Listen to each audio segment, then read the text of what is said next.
BA तृतीय वर्ष सांख्य योग के विद्यार्थी प्रकृति के एवोल्यूट्स का अध्ययन कर रहे हैं। एक एक करके हमने महत, अहंकार, मनस, ज्ञानेंद्रियां और कर्मेंद्रियों के विषय में हमने चर्चा की। हमने एक भेद देखा कि हम किसे या किन्हें तो अंतःकरण के रूप में देखते हैं और हम हमारी किन इंद्रियों को बाह्यकरण के रूप में देखते हैं। हमने कर्मेंद्रियों तक की चर्चा करने के उपरांत यह भी देखा कि किस प्रकार से इंद्रिय संवेदन मनस तक ज्ञान रूपी सामग्री को पहुंचाते हैं, मनस किस प्रकार से उनको विश्लेषित करता है, अहंकार उनके ऊपर क्या क्रिया करता है और बुद्धि फिर किस प्रकार से निर्णय करती है। लेकिन हमारे सामने प्रश्न ये उठता है कि यदि ये सब कुछ प्रकृति से उत्पन्न है तो फिर प्रकृति में तो ज्ञानेंद्रियों और कर्मेंद्रियों के आगे हम ये देखते हैं कि बहुत सारा फिजिकल यूनिवर्स यानी कि भौतिक जगत है, जिनको कि हम भौतिक द्रव्य भी कहते हैं, फिजिकल एलिमेंट्स, ग्रॉस एलिमेंट्स जिनको हम कहते हैं, महाभूत कहते हैं। पंच महाभूत की बात हम न केवल सांख्य में करते हैं बल्कि हम अन्यत्र भी करते हैं और विभिन्न दर्शनों ने पंच महाभूत के विषय में चर्चा की है, जिसको कि जड़ द्रव्य कहा जाता है।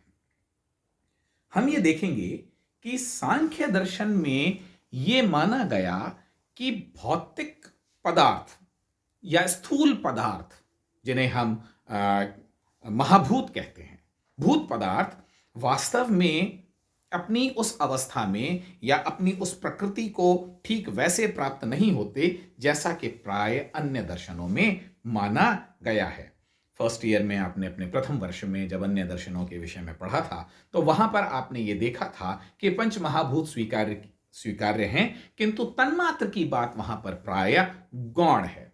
सांख्य दार्शनिक इसके विपरीत ये कहते हैं कि देखिए, महाभूतों की उत्पत्ति से पूर्व एक इंटरमीडिएट अवस्था, एक अन्य मध्यवर्ती अवस्था और आती है जिसे हम तन्मात्र कहते हैं। और इसी हिसाब से हम ये देखेंगे कि सांख्य दार्शनिक दो प्रकार के सर्ग यानी कि दो प्रकार के जिसको कहना चाहिए कि पूरी सृष्टि के निर्माण को भी दो भेद करते हैं, प्रत्यय सर्ग और बुद्धि सर्ग की बात हम थोड़ा सा आगे जाकर के देखेंगे।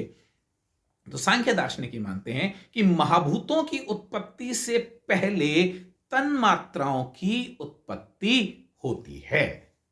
ये तन्मात्राएं क्या हैं? Tanmatras are the potential elements or the generic essences of the gross elements. Potential elements हैं। पोटेंशियल एलिमेंट्स का कहने का मतलब क्या है कि वह अभी तत्व के रूप में परिवर्तित नहीं हुए हैं। हम एक तरीके से कह सकते हैं, जब हमारी मॉडर्न साइंस की पैरेलेंस में हम बात करें, मॉडर्न साइंस की पैरेलेंस का मतलब हम अगर मॉडर्न साइंस से एक तुलनात्मक रूप से बात करें या हम एक एनालॉजी लेने की, एक सामान्य देखने की कोशिश करें, तो वहां पर हम ये कहेंगे कि ये एनर्जी फॉर्म्स हैं जो अभी मास में कन्वर्ट नहीं हुए हैं। तो तन्मात्र क्या है? जैसे जेनेरिक इसेंसेस ऑफ साउंड, शब्द तन्मात्र है, अभी वह स्थूल शब्द में परिवर्तित नहीं हुआ है। उसी तरीके से ये सारे के सारे हमारी ज्ञानेंद्रियों से संबंधित हैं और उसी प्रकार हम ये कहते हैं कि सबसे पहले शब्द तन्मात्र है, फिर स्पर्श तन्मात्र है, फिर रूप तन्मात्र है, फिर रस तन्मात्र है और फिर गंध तन्मात्र है। यही सारी की सारी क्वालिटीज हमारी इंद्रियां संवेदन के रूप में हमारे मनस के सम्मुख प्रस्तुत करती हैं। The gross physical elements, that is the महाभूतास। किसकी बात हो रही? ग्रोस फिजिकल एलिमेंट्स किसको कहते हैं? महाभूतों को कहते हैं। अराइज फ्रॉम these तन्मात्रास, जो स्थूल भौतिक द्रव्य हैं, एलिमेंट्स, तत्व हैं, उनकी उत्पत्ति इन्हीं तन्मात्राओं से होती है। किन तन्मात्राओं से? शब्द तन्मात्रा, स्पर्श तन्मात्र, रूप तन्मात्र, रस तन्मात्र और गंध तन्मात्र से। तन्मात्रास आर नॉट परसेप्टिबल। आप स्थूल चीजों को तो छू करके देख सकते हैं, आंखों से आप उनका रूप, रंग, आकृति देख सकते हैं। यदि वह खाद्य पदार्थ हैं तो आप चख करके उनका टेस्ट, उनका रस का आप पता लगा सकते हैं, साक्षात प्रत्यक्ष आपको उनका होता है। किंतु तन्मात्राओं का ज्ञान, जो कि पोटेंशियल एलिमेंट्स हैं, जो कि ग्रोस एलिमेंट्स नहीं हैं, जिनमें स्थूल एलिमेंट्स को उत्पन्न कर देने की जो क्षमताएं हैं, उन्हें हम जिनको तन्मात्र कहते हैं, उन तन्मात्राओं का ज्ञान हमें प्रत्यक्ष से न होकर अनुमान से होता है। तो 5 प्रकार के तन्मात्रा आ गए, है ना। अब आप इस गिनती को आगे बढ़ाते जाइए। हमने पहले कहा था कि 25 एलिमेंट्स के रूप में आप पूरे सांख्य दर्शन के संपूर्ण तत्वों की सृष्टि की प्रत्येक चीज की व्याख्या कर सकते हैं। आपने प्रकृति से शुरू किया, आप बुद्धि, अहंकार, मनस और फिर उसके बाद में 10 ऑर्गन्स से लेकर के 5 तन्मात्राओं तक की बात हम अब तक देख चुके हैं। तन्मात्राओं से महाभूतों की यात्रा या आगे का सर्ग किस प्रकार होता है? शब्द तन्मात्रा जिस महाभूत से संबंधित है या जिसकी उत्पत्ति होती है, उसे हम आकाश कहते हैं। और आकाश की क्वालिटी साउंड होती है, शब्द। आकाश में आप देखेंगे कि आकाश की कोई गुण, शब्द के अलावा आकाश का कोई गुण है नहीं। और फिर हम कौन सी इंद्रिय से उसको जानते हैं? हम श्रवण इंद्रिय से आकाश का ज्ञान, उस शब्द का ज्ञान करते हैं।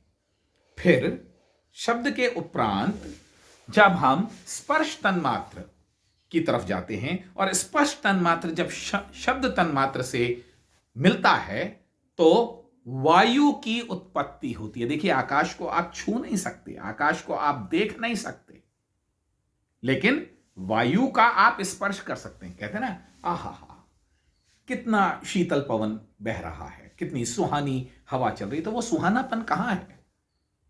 वो आपसे, आपके टच में आती है। वायु को आपका स्पर्श, आप वायु को स्पर्श होते हैं, वायु का स्पर्श आप कर सकते हैं, और वायु की ध्वनि भी आप सुन सकते हैं। ओहो, कितनी भीषण लू चल रही है। क्या है? एक वायु है ना, और जिसकी उष्णता का आपको अनुभव हो रहा है। या जब आप बड़ी आनंदित करने वाली पवन चलती है तो आप कहते हैं कि वाह, देखो कितनी अच्छी हवा, सुहानी हवा चल रही है। तो स्पर्श है और शब्द है। हवा चलती है, आंधी आती है, आपने बड़ी गर्जनाएं तक सुनी हैं। तो हवा की जो क्वालिटीज हैं, हवा के जो, वायु के जो गुण हैं, उसमें शब्द भी है और उसमें स्पर्श भी है। फिर जब शब्द और स्पर्श में रूप तन्मात्र जुड़ जाता है तो हम क्या कहते हैं? किसकी उत्पत्ति होती है? इसमें रंग भी आ जाता है, इसमें टच भी आ जाता है, स्पर्श भी आ जाता है, और इसमें साउंड भी आ जाता है। और यह हमको किस रूप में दिखाई देता है? Light and fire. पृथ्वी, जल, अग्नि, वायु, आकाश, 5 प्रकार के महाभूतों की हम बात करते हैं ना। तो हमने आकाश की बात की, हमने वायु की बात की, और अब हम अग्नि की बात कर रहे हैं। अग्नि की क्या क्वालिटीज हैं? अग्नि में रूप भी है ना, स्पर्श भी है और साउंड भी है। तो किन इंद्रियों से इसके संवेदन हमको प्राप्त होते हैं? हमको इसके संवेदन हमारी श्रवण इंद्रिय से, हमारी स्पर्श इंद्रिय से और हमारी नेत्र इंद्रिय से प्राप्त होते हैं। और फिर जब रूप के साथ में रस तन्मात्र भी जुड़ जाएगा तो पदार्थ में एक रस यानी कि टेस्ट भी डेवलप हो जाएगा।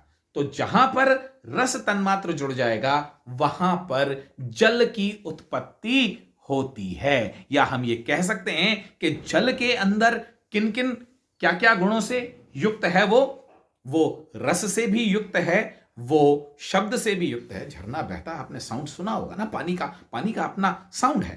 तो टेस्ट है, साउंड है, टच है। पानी को आप छू करके देख सकते हैं, और पानी का कलर भी है। देखिए, ये बात कुछ लोग उठा सकते हैं कि पानी में कलर होता है या नहीं होता है, लेकिन हम आमतौर पर हमारे अनुभव में जो बात आती है कि पानी उसी कलर को रिफ्लेक्ट करता है जैसी सराउंडिंग में वो होता है। हमको समुद्र नीला नजर आता है, और या फिर हम पानी, है ना, वैसे तो एक गीत है, पानी रे पानी तेरा रंग कैसा, ये आपने सुना होगा। लेकिन हम सांख्य दृष्टिकोण के अनुसार यदि बात करें तो पानी में ये 4 प्रकार के गुण उत्पन्न हो जाते हैं। और इसलिए पानी का ज्ञान या पानी से संबंधित कौन कौन सी इंद्रियां हो जाएंगी? हमारी श्रवण इंद्रिय, हमारी स्पर्श इंद्रिय, हमारी नेत्र इंद्रिय और हमारी जिह्वा भी, क्योंकि रस पानी पीते हैं। कभी कहते हैं ना कि पानी बड़ा खारा लग रहा है, पानी कभी मीठा लग रहा है, पानी